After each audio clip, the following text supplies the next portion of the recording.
sound that saved a wretch like me.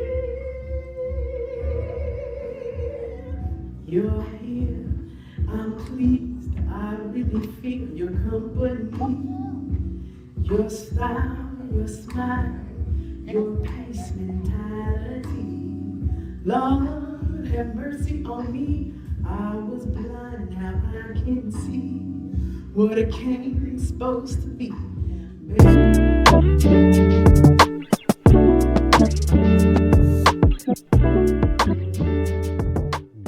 Excuse me, miss.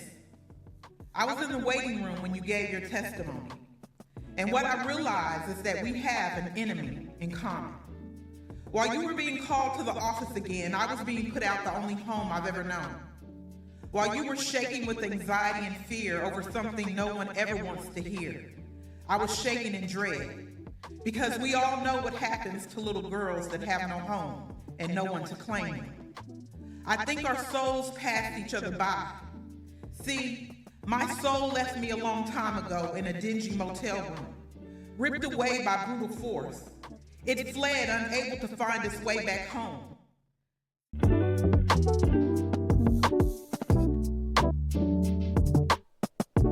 Historical people, who would you want in your seat and why? Wow. I guess because I'm different. You know, I'm not really starstruck. And so it would be hard to really pinpoint anybody in particular. First person that just came to my mind, you know, I mean, if I had an opportunity to cut Denzel, you know, I would. That's a good one. I'd do that. That would be a dope conversation. Exactly.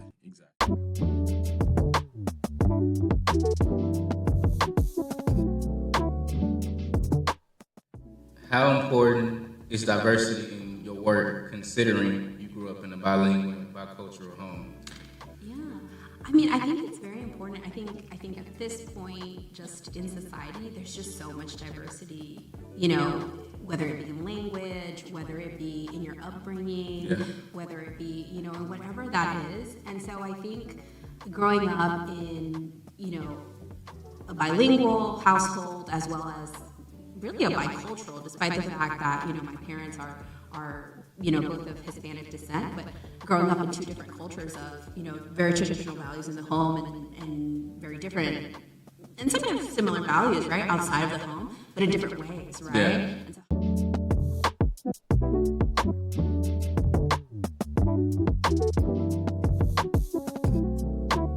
he tests those whom he loves. I pray he continues to love me till my death. I pray he continues testing me and testing me and testing me until I have no questions left. Until I can ingest knowledge and choke on lies and spit out truth with every breath. But you see, until love for what he loves and hate for what he hates is the only thing that's left within my chest. I know that I will constantly fight to love what's right because I was created with a heart that sits slightly to the left. But I'm okay with that. Because I always knew and always know that he knows exactly what is best. You see, he knew that it would only be a matter of time before I would open my eyes and finally realize that I needed to look deep down inside and pull out the divide so that my heart and my mind would collide and learn to work together.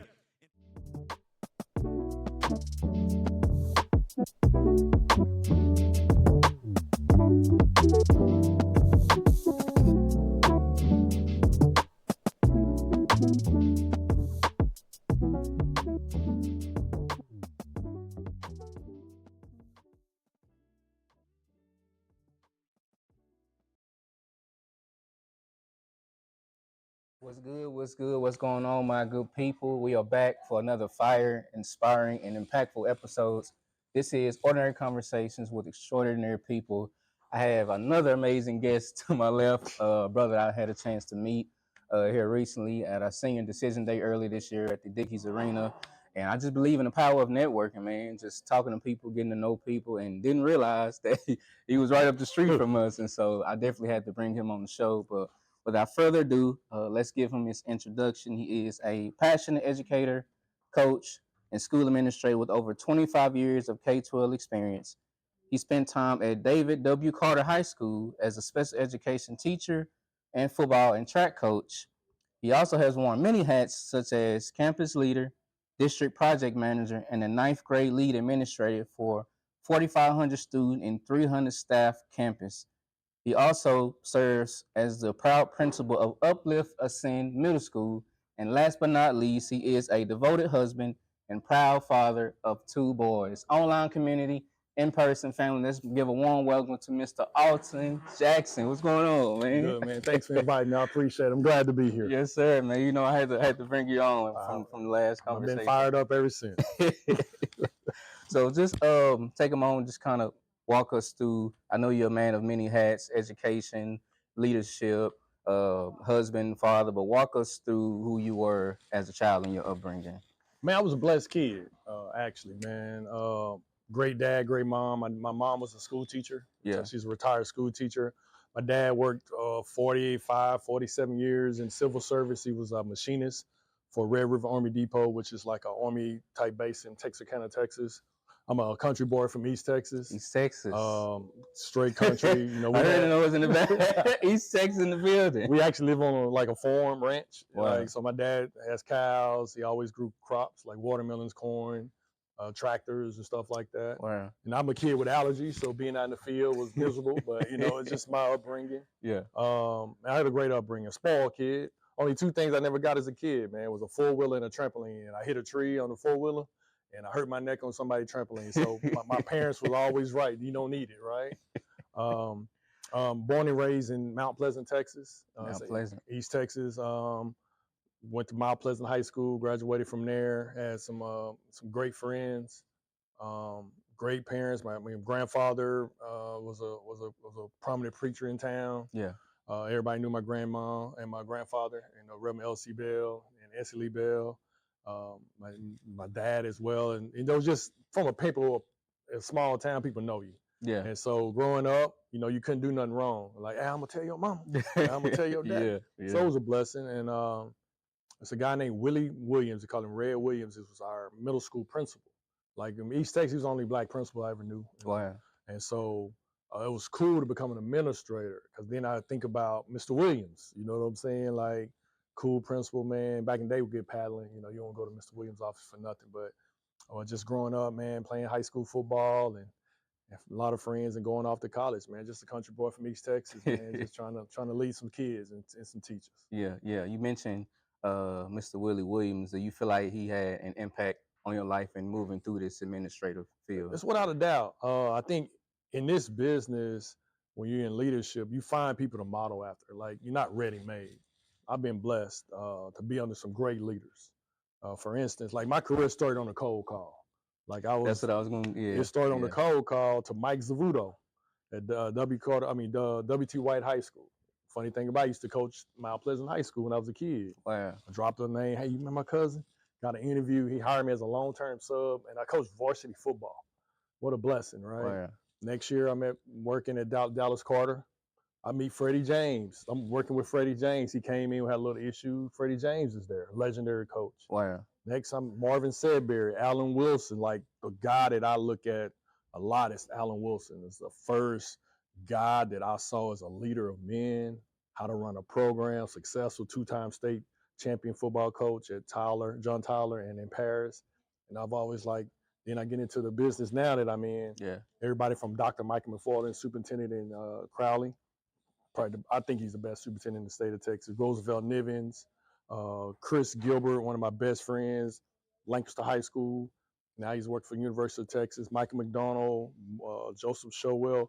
Those type people I took something from all those and like modeled my career and leadership after them. Yeah. You mentioned the cold call. That's one thing that very intrigued me when I saw your bio.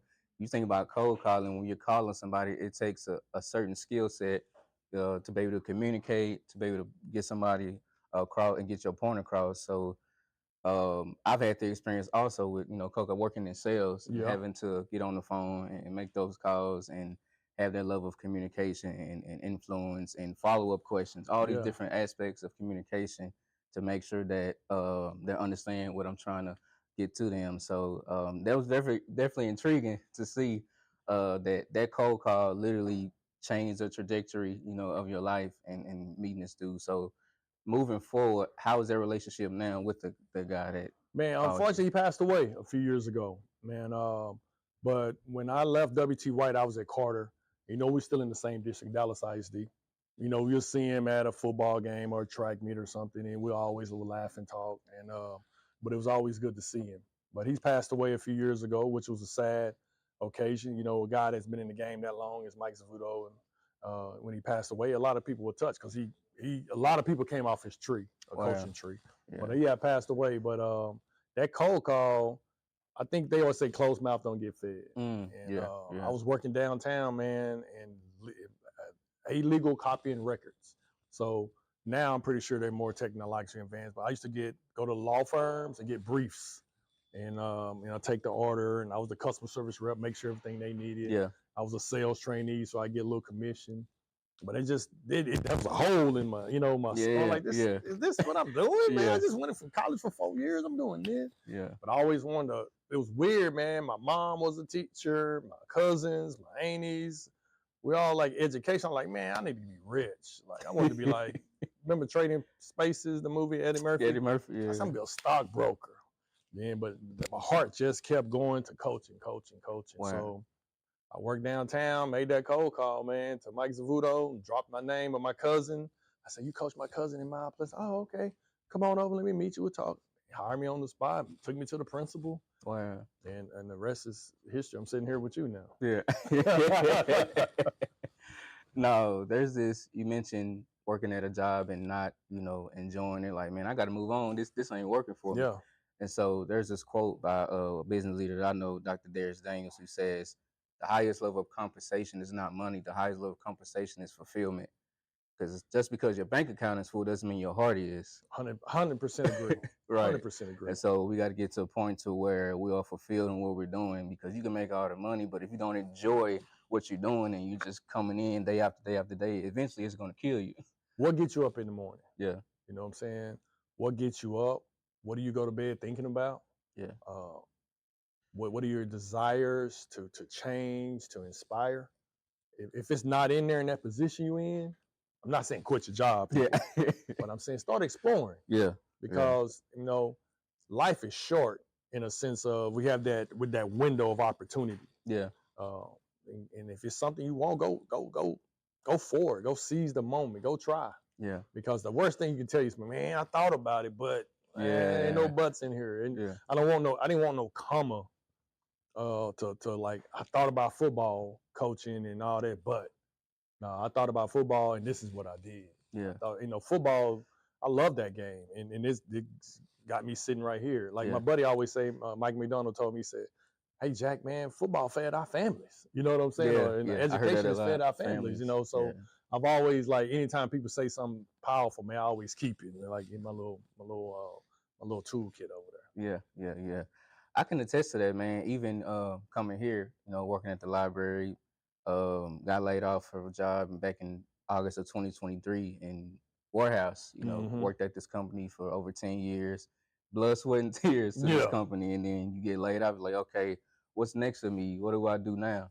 And so I would just remember getting a phone call and a text message from this lady to the right of me, Miss Rita Wilson, who's our library manager. Just seeing what openings they had. And she was like, hey, we have this position open as library assistant. Think on it. Let me know what you want to do. And so talked to the wife about it. She was like, hey, whatever decision you make, I'm for you. I'm rocking with you. Been married for 12 years and we've been holding down. And so moving forward, I thought about it, like, man, let me just try it. Let me just move forward and do something different out of the norm, what I'm used to doing. So I hit her back up. I'm like, I'll take it. And then here I am, fast forward, a year and a half later. And so I think a lot of times most people wrestle with the fear of the unknown, not knowing if not they're capable of doing it, not having the skill set, not having the qualifications. And so I was so grateful that I did take this opportunity and be a part of this great team that we have. And so that's phenomenal, man. Yeah. Kudos to your wife. I think it's so important, man. I'm blessed to have an awesome wife, man. Yeah. That's supportive and holds me accountable. Yes. And push she's a grinder, she's an entrepreneur, she's a therapist, and so she's always grinding, right? So it's a funny story. Like her office is like when you walk through the garage. So I bought a sign that says "on session" because I'll come by and talking in the window. She's like, "Be quiet." But it's a blessing, man, Yeah. to have that partner that's equally yoked, Yeah. that wants to see you grind and like, hey, go for it. Just imagine if you had that person in your life and like, oh, I don't think so. We should wait. You be doing what you want now. So, no, that's a blessing, man. We're blessed to have some awesome spouses. Yeah, Congratulations on that, exactly. bro. How long you been married? 23 years. Woo! 23, That's awesome, man. 23, man. It's been a blessing, man. 2 kids. We are empty nest now. And none but us 2 and the dog. Yeah. And if he keep acting up, he gonna go. So, not the dog. Man, Zeus, man. She said, boy, if Zeus leave, you leaving with him. But no, she's called it my emotional support animal. Yeah. So that's my little man, little bully. But he's cool, man. Spoil riding, man. But it's just a blessing, man. 2 kids, they going off. And then one lives in Atlanta, grown man. The other was a senior year at Prairie View right now, majoring in chemistry. But it's just a blessing. We're not even 50 years old yet. And our kids are pretty much, one is already self-sustaining. The other one's finna graduate college. Wow. Something like, y'all started early. We done early, too. Going back to studying your bio, you quoted the 9 years working at David W. Carter High School, the best of my life. Why do those years mean so much to you? I think, man, it was my first real job around real professionals, rock star leaders like Leslie Williams. Man, he was just watching him lead that campus, and with his assurance that we were going to achieve at high levels, we were going to educate our kids at 1819 West Wheeland Road. Like I still remember the address, 75232 Dallas Carter. Man, that was just a part of my. It's like built into my DNA. Yeah, it's CC for life for me. Working with a phenomenal staff of people, like Miss Shirley Rowland was my special ed department chair. There are veteran teachers there. Like I didn't come in working with a lot of novice teachers where we're trying to learn. I came in learning from those veterans that have been there. Like, hey, this is how you do it. Hey, where's your stuff hanging on the wall? I'll give you a funny story. They were coming. I was in the AC program, so they was coming to observe me. I didn't have the fire drill stuff up. Teacher like, boy. So she went and made me a copy and, little stuff like that. The details. It couldn't be like, man, you ain't got that. But no, hey, let me help you. This is what you need. And so just being there, man, coaching football, which is such a prestigious, coaching track, being a part of like successful program. And I think part of it was being successful. Yes. We won in football. We won in track. We're going to state in basketball. So you going and you're winning, you're successful, you're winning academically too. And you're around a group of guys in the coach's office that you build great relationships with. That's what just made it great. Yeah. It's like I didn't have any bad experiences. That's good. And I think that just the best job I've ever had. I spent the best 9 years of my life so far as an educator there, and it just built me to where I am now. Yeah. I've heard a lot about Dallas Carter and their, football program. I know you mentioned Offset, the '88 team. Yeah, the legends. Yeah. How was that team? Do you remember? No, I don't. I mean, I still was in high school. Matter of fact, I was probably a middle school kid, Mount Pleasant. But, you watch the news. And the cool thing about it, the head coach was Freddie James, a black guy, doing these phenomenal things, winning all these games. To whatever happened with the grade thing, end up taking the state championship back. You take it back, but what happened on the field, you can never take back. And watching them do that and being able to work with Freddie James at Carter High School and end up building a relationship with Coach James, talking to him. I was like freshman defense coordinator, right? So I'll show him the defense, like, Coach, I'm gonna do this week. He look at it like, that look good, but they gonna hurt you on the inside. Or something. I made an adjustment in the game. He's yelling from the sideline, good adjustment, baby. Good. You know what that does to a young coach, man? This guy is like rooting you on. So I had those guys instilled such confidence in me, man. I just felt like I could do it. I can be a Freddie James one day. So, but that's what I think why Carter was such a blessing for me. Just being around great leaders like Freddie James, Allen Wilson. Like around Allen Wilson, man, black guy done won 2 state championships, black head coach in Texas. Before black guys were getting those big time suburban jobs. He was doing it at Paris. and then he did another one at John Tyler. So Wow. he's still a mentor today. I can call Cole Wilson right now and ask for advice or anything of that nature. So That's awesome. it's just That's awesome. Carter High School, they did that for me. Yeah. It takes me back to the college days now. You think about when Coach Prime Deion Sanders went to Jackson State and turned their whole football program around and investing so much in it because he saw a vision. He wanted to make sure that they had the proper materials in place, the field, the locker room, the equipment, how they look when they were on the field. And so I think it's very important to have leaders like that and to expound on those programs. You had somebody like Travis Hunter, who was getting some of the top schools reaching out to him, the Alabamas of the world, the Floridas, but he was like, let me go see what Coach Brown is doing. Let me see doing over here. Yeah, let's see what he's doing over here. And then he goes, and then of course Shiloh goes with him. I believe they won 1 or 2 state championships, I believe. They did good in high school. Yeah, so to see black coaches in leadership, then you have other people who are coaching. You have Mike Vick, who's now coaching a lot of these players. And so I think it's an amazing thing to see when it comes to sports. I agree. Another thing, I don't know if you've seen the Dallas Cowboys documentary. Yeah, I'm almost through it. I'm trying to slow play it because when it's over, it's over. But yeah. Yeah, so if you think about Jerry Jones, he buys the Cowboys and he hires, Jimmy Johnson, coach at Miami. He brings on Michael Irvin, he brings on Emmy, he brings on Troy, all these different people. To me, Jimmy Johnson's coaching style was hard, grit, firm, and didn't play any games. Right.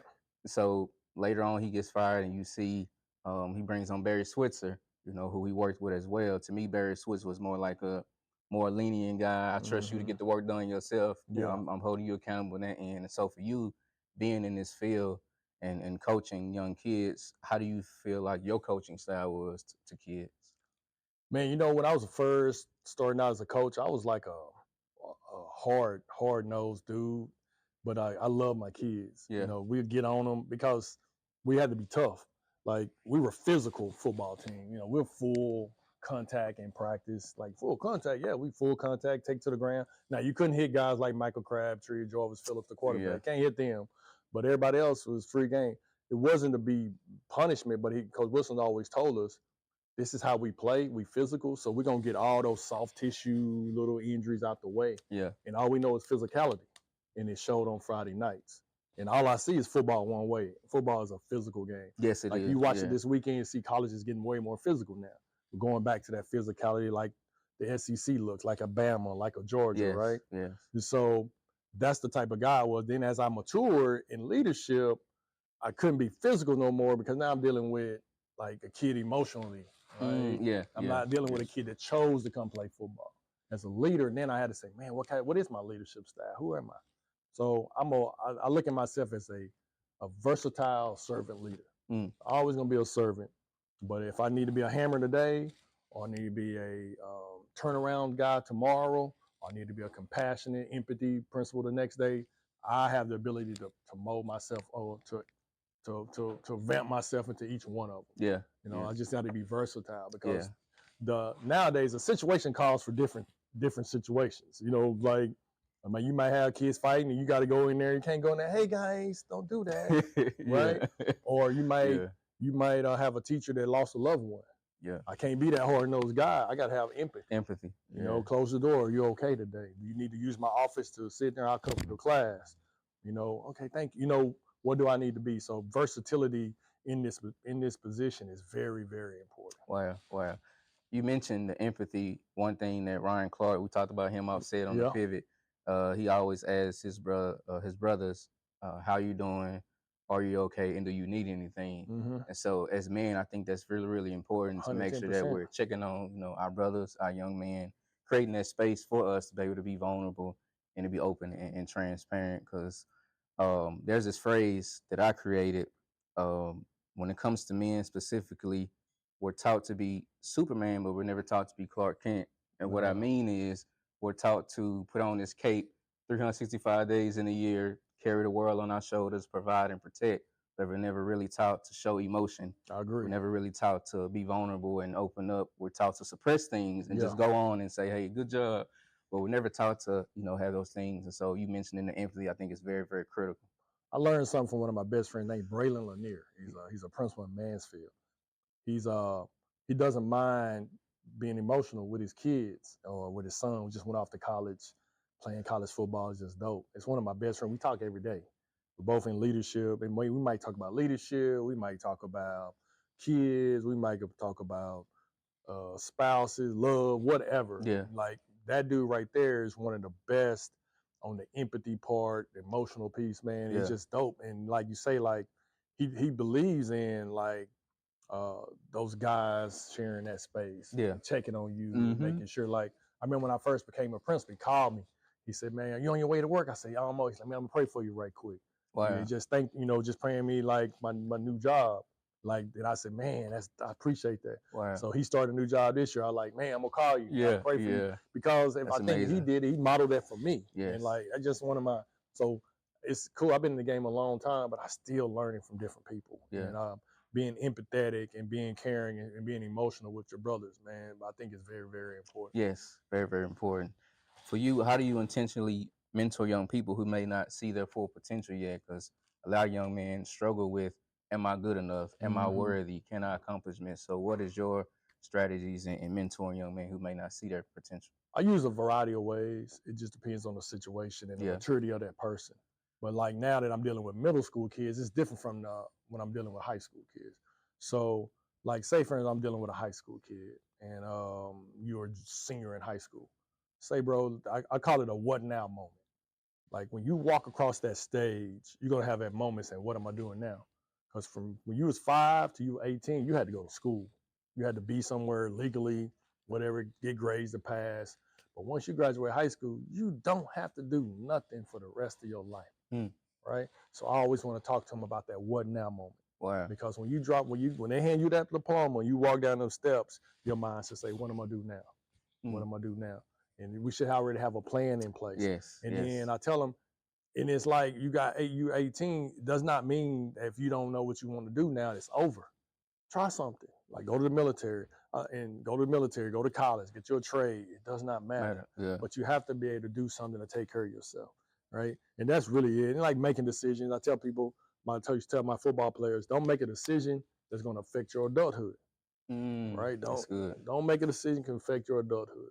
Like what you do now, it's going to be very, very important when you're going off into the real world. Yeah. I'm trying to hire people a couple months ago and stuff was popping up on their background that they had done in college, right? And like it's out of my privy now. Yeah. I don't know what to tell you. Like that's between you and HR. But doing stuff like that's really my biggest things right there.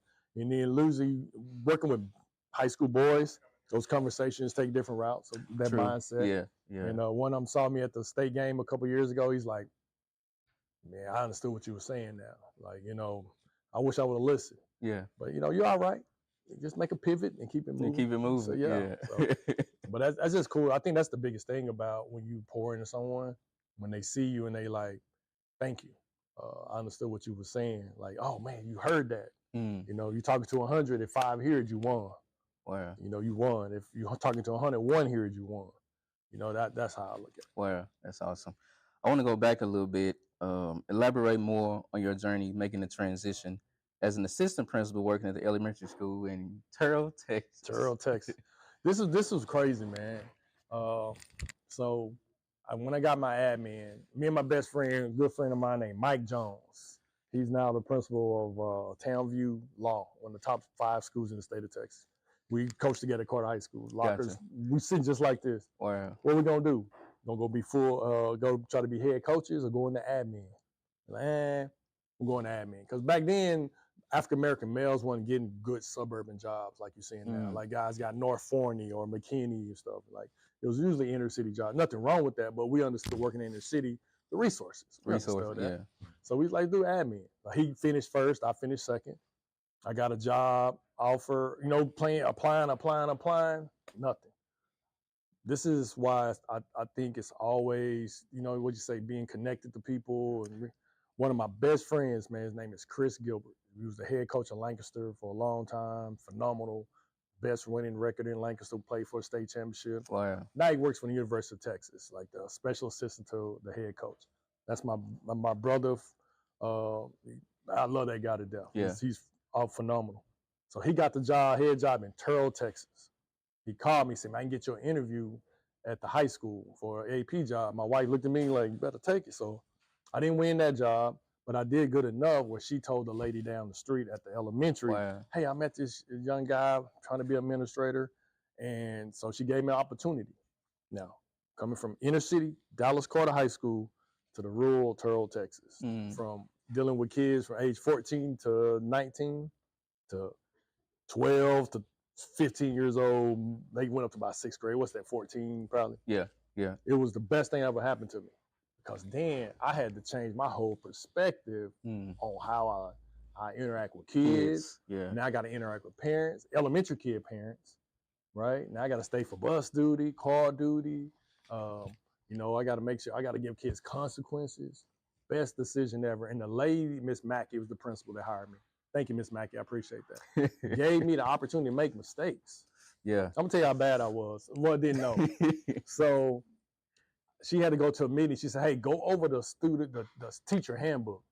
Bro, I went through that book line by line with the teachers. Like, you know how boring that was? Instead of like jigsawing it up or then make them come back and present out what they think this looks like. I could have did 1,000 things, but I did it the worst way.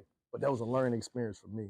And that's what Terrell gave me with that opportunity. Wow. And they're going to always be in the heart. Man, I met phenomenal people in Terrell that I'm friends with today. That's amazing. And that's just, you give me an opportunity, I'm going to always do right. And I'm always going to give you my best, right? And I'm going to leave it better than I found it. And I'm not going to break it. And you will remember me. Wow. So that's how I look at it, yeah.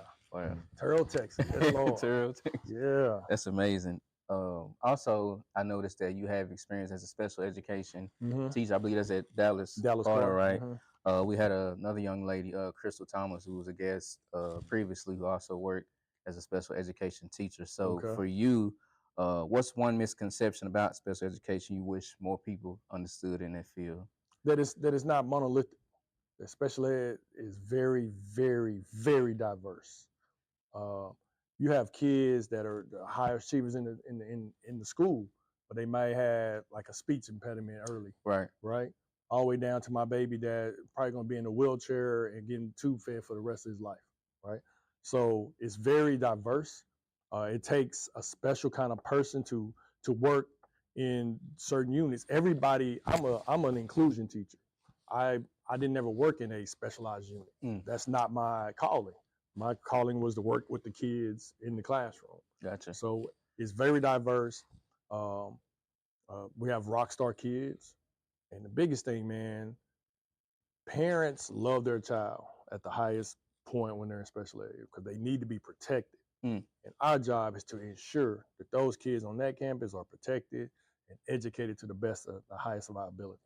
And it's just an awesome experience, man, when you in graduation and you seeing your baby getting that diploma. Wow. They're like, man, that's my baby right there, man. You know, seeing my kids. When I was at Carter High School, I had to make sure when I met my kids, the caseload, I had to make sure, hey, I'm Mr. Jackson, you need something, you come find me. I'm going to be in the coach's office, I'm going to be in the SPED office, or I'm be in one of these classrooms. Or you see me in the hallway in the cafeteria. Always holler at me if you need something. They'd be shy for it because I don't want nobody to know. Yeah. But after a while, hey, Coach Jackson, listen, man, I in the wrong class. Build that relationship with those kids. Yes. Now we winning, right? And once they know you down for them and their parents know you down for them and you got their back and you got their best interest at heart, we winning. So, man, it was just taught me a lot of not so much just empathy and feeling sorry for people. No, they need to be pushed. You know, they got to, when they graduate, they're going to have a what now moment when they graduate. Yeah. What did I do? Did I help prepare them for that what now moment when they walk across their stage and they in that real world? And so that's where it says it's cool to see them. They friend you on Facebook or see you at the mall somewhere. So it was just a variety experience, diverse, and everybody needs to be educated and loved on. I totally agree. You mentioned offset. You were talking about making sure that kids around you feel comfortable coming on, not just with the suit, but, using the icebreaker with the shoes. Yeah. Oh, I mean, Principal Jackson, you got the J's on. Without a doubt. So for that's an icebreaker to open up those conversations, to talk to those kids, and because you never know what they're going through. Like I mentioned earlier, a lot of kids who are young, they have stuff that they're bottling in and don't have an outlet to let it out. And so you being, their role model for them, like, hey, come find me. I'm in the office. Come find me, man. Let me know. two things about me. I'm always gonna try to wear some cool shoes and chewing gum, right? I love you. Yeah, I And love the gum. kids like, me checking out some gum. I'm telling them no, because I gave y'all all my gum last year. Y'all brought me none for Christmas. So now I ain't giving y'all no more gum.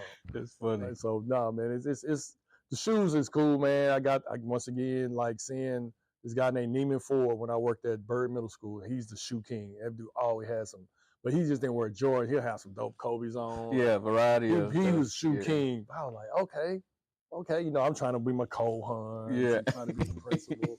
Trying to look nice. Get that, man. I went to that Duncanville High School. It's 1 million square feet, 5,000 kids. I'm putting some sneakers on. And then that's where it kind of started, man. And it's a snowball from there. Yeah.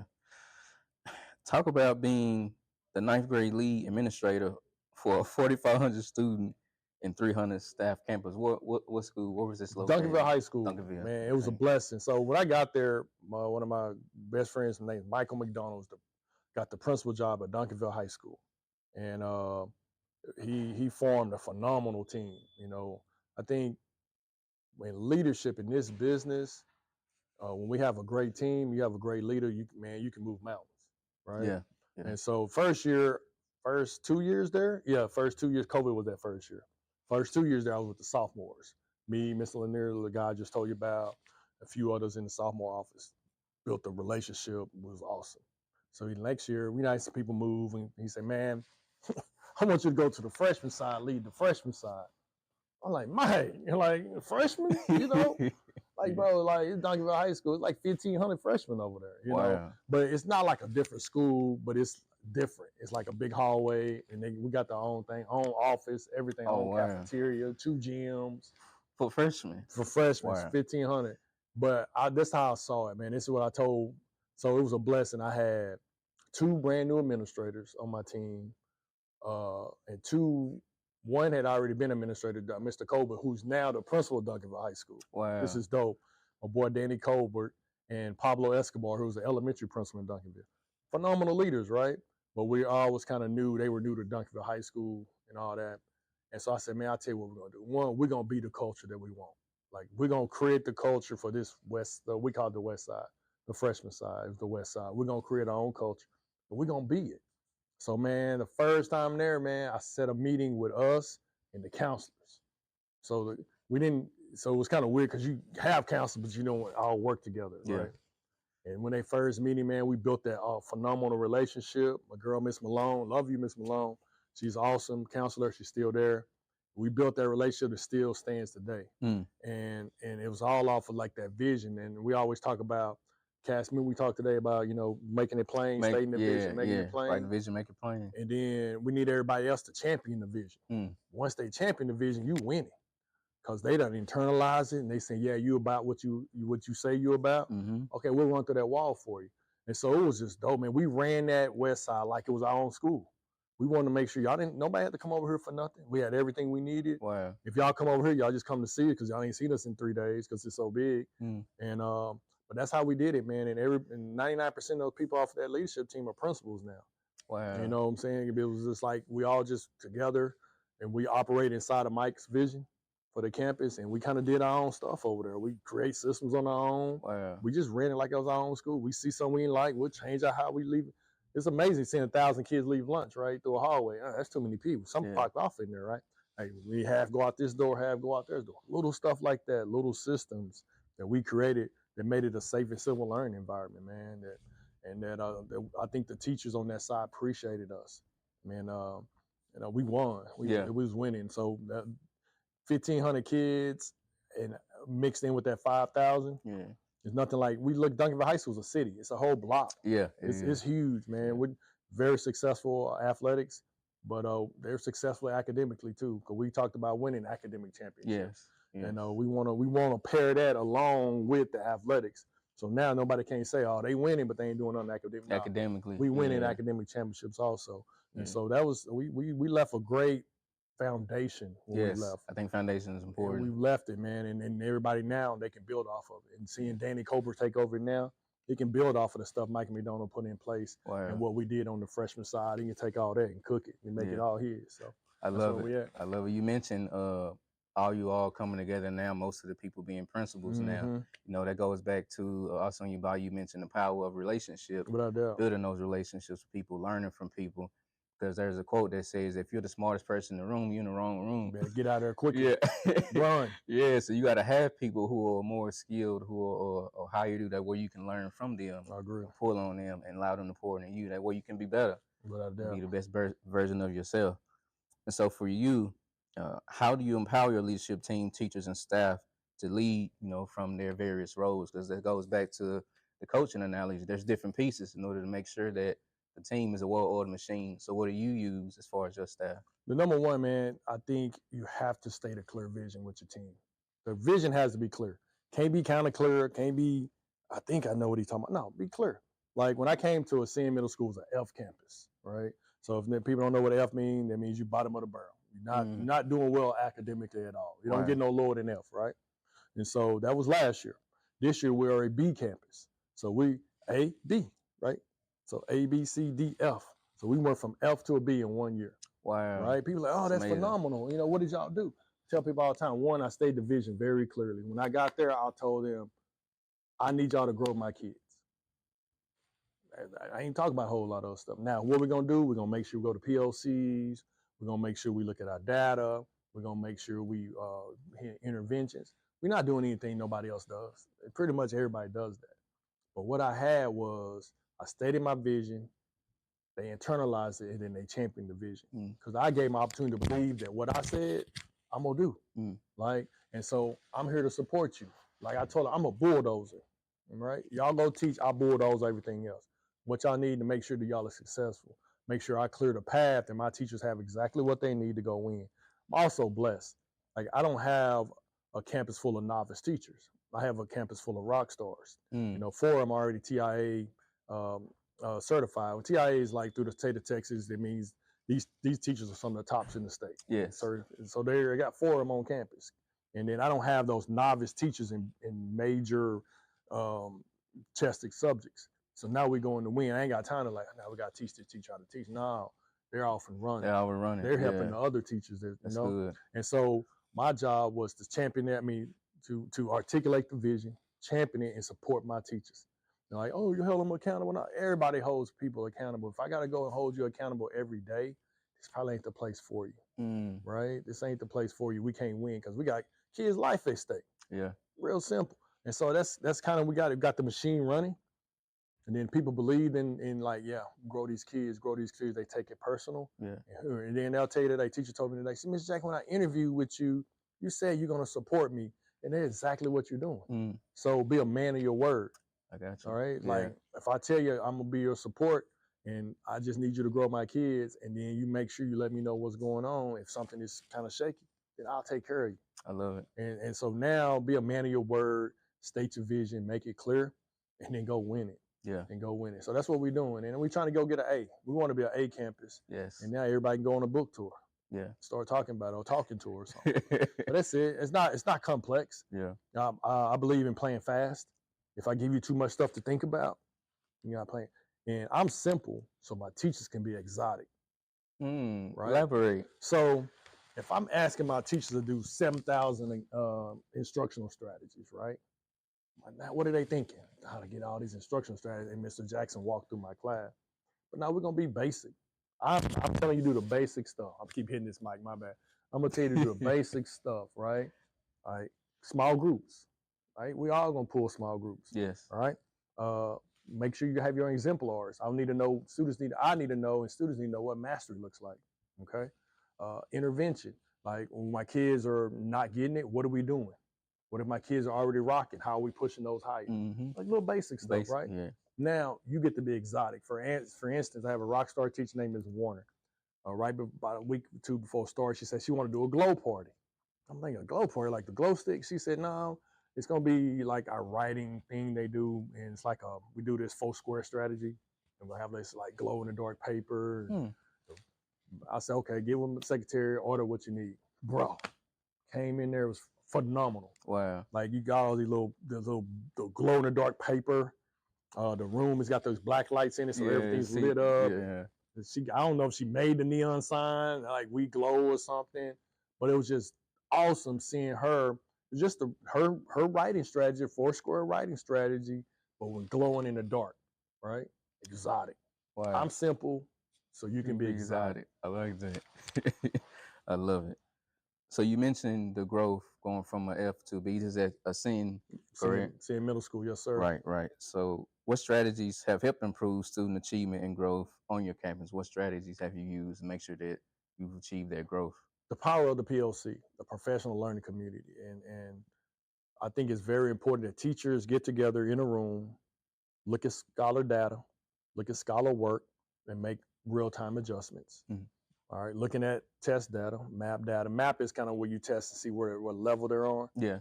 IXL is kind of this program they use to help build skills. Being able to marry that together and really push that student. If that student is a tier 1, that means a lower kid. Okay, what is it saying? That kid's gonna. What is this projected? Oh, he's projected just to be tier 2. No, our job is to project him to get to tier 3. Right. So we got to find ways to push that kid. Another thing I really believe in is honing in on instructional strategies that's be able to be streamlined through all core. For instance, we use in 4 squares in English. The science teacher stopped by and saw it. She wanted to know about it. The math teacher saw it. They both started using it. We had the largest Algebra 1 growth in the network. We had the largest science growth for seeing in 2 or 3 years for one strategy, because now they're finding, well, now my 8th graders were seeing, they see it in English, they saw it in science, and then they saw it in math. They perfected it. Now, what is it? Practice makes perfect, right? So we're using this strategy, might be used for different contents, but now we can grow. So those little tweaks we made were awesome. We're always going to look at data, right? And all that, but those little tweaks in the PLC, making sure we look and see what those kids were doing. Hey, how can they get better? Hey, what about this? How about you think you teaching it like this? Oh, I didn't never think about that. Now they're communicating with each other, bouncing ideas off each other. Not having that fear of failure. But the number one thing overall, I tell people, that you want to move the needle on your campus, you want to get better, you have to have collective teacher efficacy. And that's real simple, right? People think the administrator got to walk around this educational guru. I know everything. No. If I don't have those people in that building, especially my teachers, believing that we're the ones that are going to make the difference, we're the ones going to grow these kids, that Superman is not coming through that door to save us, that we're going to have to team up and figure this out, and we all we need and we all we got, we're going to win. But they looking like, oh my God. But that's what my team does. The collective teacher advocacy is on display. Wow. They believe, hey, we don't need nobody else. We got what we need in this building. Wow. And we got the right leader that's going to bulldoze the path to make sure ain't nothing coming in and blocking our moves. Yeah. But we're going to win because we all we need. We ain't waiting nobody to come save us. We got it. We're going to grow your babies. Wow. Yeah, without a doubt. I love it. It's funny because we have the same mindset here, man, at the library as well, man. Making sure that we're, pushing each other and working together as a team. We feel like we have all we need. Each one of us has different skill sets, different levels of creativity. And so the staff that we had, man, we push each other, to be great.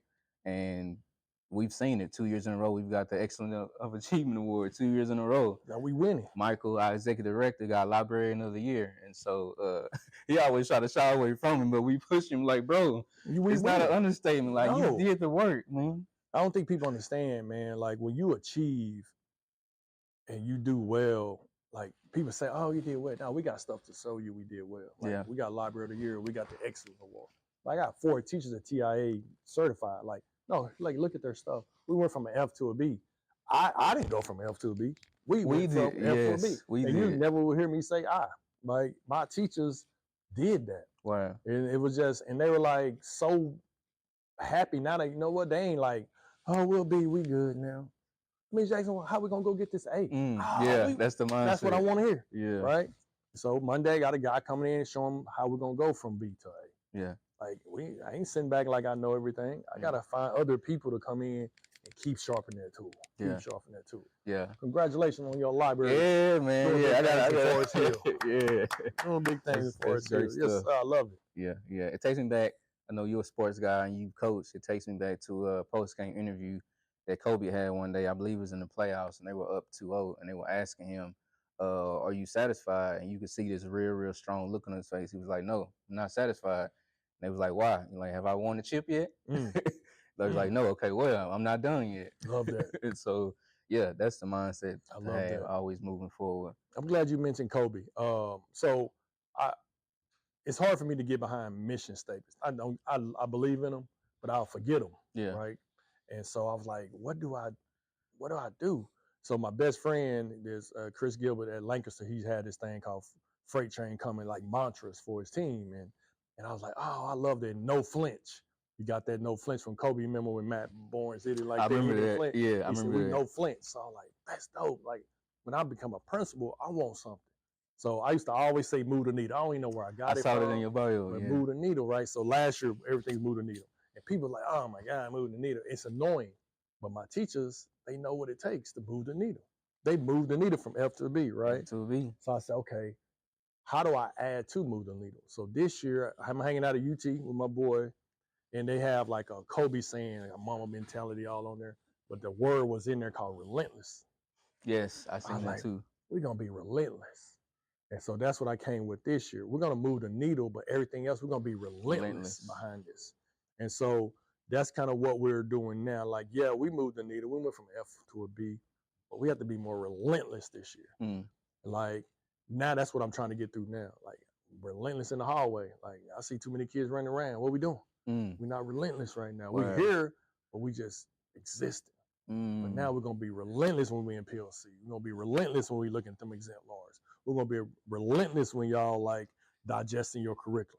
You know, like I want y'all to be relentless. Like I want that to be like embedded into your DNA. Yeah. So yeah, man, like Kobe, it's sad that we appreciate him more that he's gone now for the stuff that he's did, but yeah, we got something. Yeah. You're a man of many hats. So for you, how has your relationship with your sons been outside of you being the principal, you've been a coach, you've been in all these different arenas, but as far as home, what does that look like for you and your boys? Man, it's crazy because the oldest has been gone since he was 17 because, you know, he was August birthday. He was a D1 athlete, went to the University of Louisiana Monroe. Wow. So I remember we dropping this kid off at 17 years old and to go to college. And he come back on holidays, but he's really been gone since he was 17. If you think about, and you know, you see him and all that. But so now it's more or less talking to him, going through his phases, right? Yeah. You know, like, you know how you raise them and all that. Because I wanted to make sure I want to make my kids not hard on when they break down, but hard enough to know that when you getting coached by somebody else, you ain't gonna break down. Like, oh, my dad already told me I'm good. Then when you go to college, keeping that mindset, like, oh, you played high school, you were good. Now you playing with grown men at 17. Yeah. It's okay to red shirt, you know. I don't want to transfer. No, it's okay. Keep going. Then all of a sudden you playing and having fun. Now I got a degree. Man, I got a year left and they get another degree, right? Now you left in the real world in Atlanta.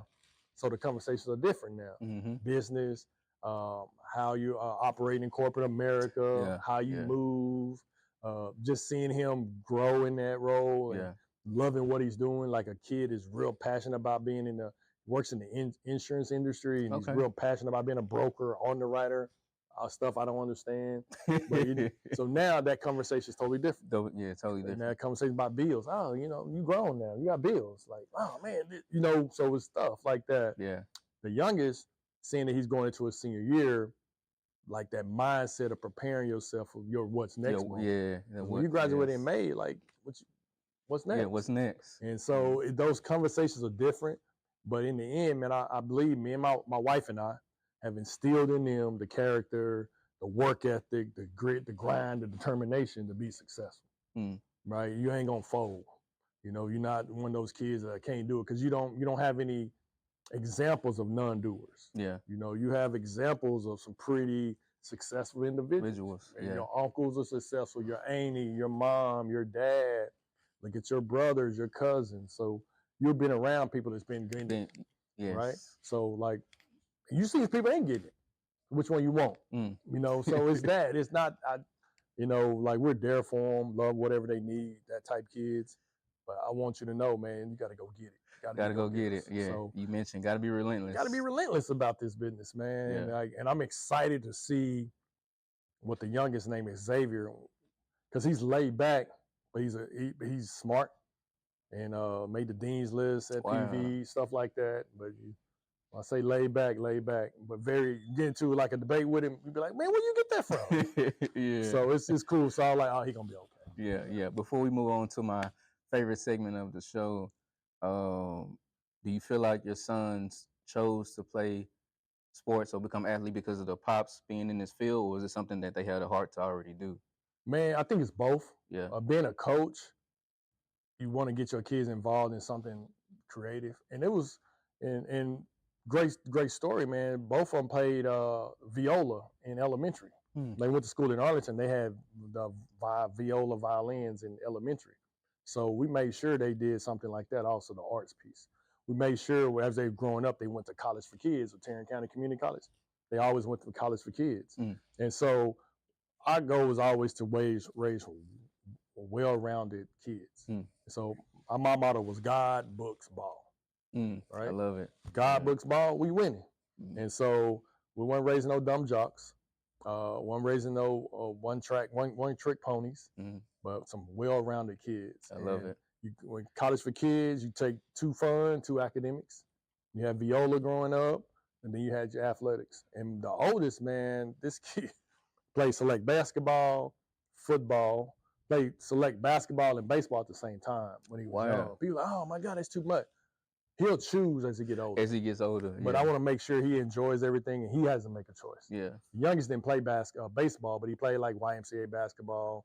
He was more a football kid. And so they enjoyed it, had good high school careers, played for a state championship. You know, we got killed because everybody got hurt. But how many kids get to play for a state championship in the state of Texas? Yeah. Or how many kids go 15-1 in their junior year? You know, how many kids go D1? So he had a great one, but I think he's well-rounded, 2 college degrees, right?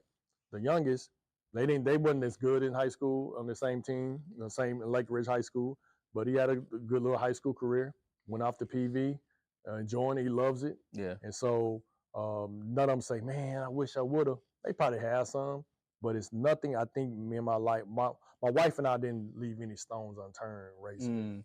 And I think they're well-grounded, diverse kids and with a plethora of friends. So I think we did good.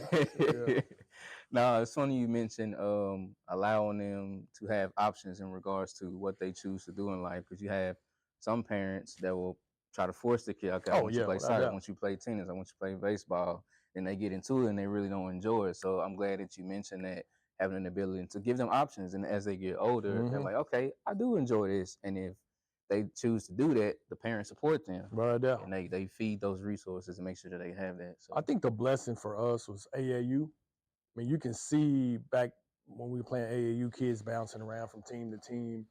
And I was like, man, we ain't doing all that. Then as those kids got older, I seen them bouncing around from team to team in high school, bounce around from team to team when they get to college. Like, the stability is important. I think lock in, you figure it out. Yeah. You ain't always gonna be the superstar. Yeah. And you know what I'm saying? Yeah. So I think that type stuff. Giving them opportunities to fail. Like, you fall down, I ain't picking you up. Like, you be all right. Yeah. Make sure you ain't hurt. You know, it's like that. But you want to be tough on your kids because you want to raise them because the world is tough. But you don't want to be so tough they can't come to you. Now, granted, my wife is first contact. They gonna call her about whatever. I mean, if she don't do it, it's like, call your daddy. Yeah, I'll be second contact. That just, she'll tell me, I'm the favorite parent. Oh, yeah, that's fine. That's fine. But long as they know to call one of us, that's the only thing that matters. No matter what you've done, what you think, and call us. Yeah. And let's figure it all out together. So I think that's the key, I think, raising kids, on knowing that the attachment from your parents is never gone. I don't care if you're 60 years old. I totally agree. Like, I call my mom or my dad now asking about something. Like, me too. My dad would love if I call him asking about farming. Like, remember back when COVID, everybody was doing those raised gardens? Mm-hmm. My wife was doing, I told my daddy about it. He was like, oh my God, what? Because, you know, he's a farmer. Like, that, like, he lit up. We talked 30 minutes about it. Like, so I think I just kind of the same thing I want to make sure my kids just call about anything, man. Call your mama. Just make sure. But, I love it. But some well-rounded dudes, and I'm real proud of them. And they're the oldest too, nephews and cousins. So they have to understand they're the models for Josh, Caleb, Yes. and Riley, Yes. right? So they see you, if y'all mess up, they gonna think it's cool or something, right? But they see y'all with degrees, they gonna go get them. So I hope love all that. that. Like Josh is playing football right now. He's having a good time at Lake Ridge. He wearing number 10, same number Zach wore. So that's cool to me. I love it, right? Yeah. So I'm just happy for the kids, man. All my little nephews and nieces and my kids, man. Everybody's just trying to raise well-rounded, grounded, successful future kids. Yeah. Future successful kids. I love it. I love it. Before we close the show, I have to end it with my favorite segment of the show, What's Your Library Joy? As I get into Mr. Alton Jackson, just library experiences and how we've worked through libraries and all those different sorts, but also, getting his input and insight as far as our library expansion project. This is something that we are proud of. And like we mentioned earlier, write the vision down, make it plain. Yeah. And so, Ms. Austin, just kind of give me your experience, growing up in libraries or even working with them. So I got two. Growing up in Mount Pleasant, small town, I had a little public library there. I still remember getting my first library card. And I think it was my grandfather or grandma took me up there to get my library card. And there's nothing like getting your own, you have your library card and you're going in, you're checking out a book. And you're a kid. I don't know how old I was, 7, 8, but Yeah. little kid. Now, we always had books in the house. My mom's a retired teacher. So you always have books in the house. But I think there's nothing like getting that first library card and going to get that book. Yeah. I don't know. It's just like a bank transaction, right? Yeah. And then my second one, I was in elementary, Vivian Fowler Elementary. I'll never forget this. We had to read, how you read that certain amount of books, like 10 books or whatever, 15 books. I can't remember what it was. Yeah. But after you read every book, you had to give a summary to the librarian for her to check it off. So you can read so many, you get to go on the trip to Paris Junior College. Right. I don't even know what we did at Paris Junior College, but we went. Man, then I remember I had the last book I had to read. I finished it. Then I had to tell it to her before the time ran out. She's like, "Oh yeah, you ready? You good?" But it's like I was fired up, bro. Yeah. I go Paris Junior College on the trip. So libraries has always been big for us, for me growing up. It was like back then we didn't have the phones and all the technology. Yeah, technology so wasn't around back then. it was in the book. So going to the library or getting the book off our shelf at the house or something like that was always pretty cool. Yeah.